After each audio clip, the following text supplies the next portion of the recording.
পবন দেবতার বরে মাতা অঞ্জনার গর্ভে মহাবীর হনুমানের জন্ম হয়। জন্মের পরেই হনুমান মায়ের কোলে শুয়ে দুগ্ধ পান করতে করতে ওপরে সূর্য দেবতাকে দেখতে পায়।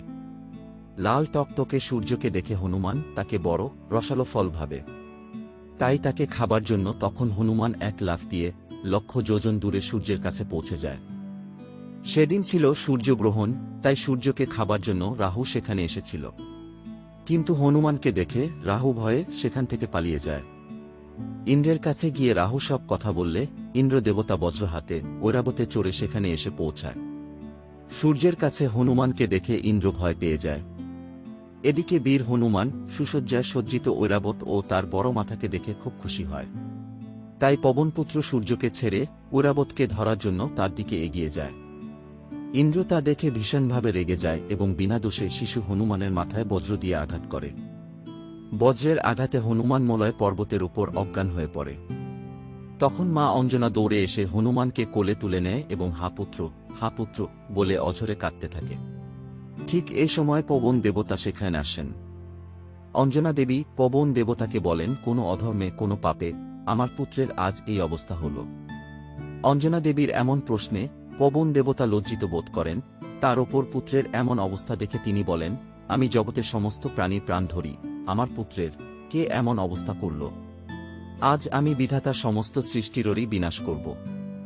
এই বলে পবন মলয় পর্বতের গুহায় নিজেকে বদ্ধ করে রাখল। স্বর্গ, মর্ত্য, পাতাল এই ত্রিভুবনের প্রাণী সকল প্রাণবায়ুর অভাবে মৃতকল্প হয়ে উঠলে ভগবান প্রজাপতি ব্রহ্মা স্বয়ং পবন দেবতার কাছে আসেন। তিনি পবন দেবতাকে বলেন, আমি এই জগৎ সৃষ্টি করলাম, জগতের সমস্ত জীবের প্রাণরূপ বায়ুর সৃষ্টি করলাম। তুমি কি কারণে এই সৃষ্টির বিনাশ সাধন করতে উদ্যত হয়েছ? এই সৃষ্টির বিনাশ করো না। আমি বর দিচ্ছি, তোমার পুত্র সত্য, ত্রেতা, দাপর, কলি এই 4 যুগেই অমর হবে। তখন এই কথা শুনে পবন দেবতা নিজেকে প্রকাশ করলেন, এতে জগতের সমস্ত প্রাণীরা যেন তাদের প্রাণ ফিরে পেল। তখন বিধাতা সমস্ত দেবতাদের হনুমানকে আশীর্বাদ করার জন্য বললেন।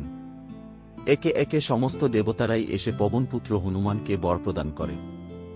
যম দেবতা বর দিলেন যে আমার থেকে হনুমানের কখনো মরণের ভয় নেই। বরুণ দেবতা বর দিলেন যে জ্বলে হনুমানের কখনো মরণ হবে না। অগ্নি দেবতা বর দিলেন যে আগুন দ্বারা হনুমানের শরীর কখনো পুড়বে না। ইন্দ্র দেবতা বর দিলেন যে যেই বজ্র দ্বারা হনুমান আজ অস্থির হয়েছে, হনুমানের সমস্ত শরীর সেই বজ্রের সমান শক্ত হবে। বাকি সমস্ত দেবতারা যে যেই শক্তি ধরে তারা সেই বর হনুমানকে দিলেন। এইভাবে পবনপুত্র হনুমান হয়ে উঠলেন অজয় অমর। যদি আমাদের ভিডিওগুলি দেখে আপনাদের খুব ভালো লাগে তবে লাইক, কমেন্ট, শেয়ার করতে একদম ভুলবেন না। নতুন নতুন ভিডিও পেতে চ্যানেলটিকে সাবস্ক্রাইব করুন।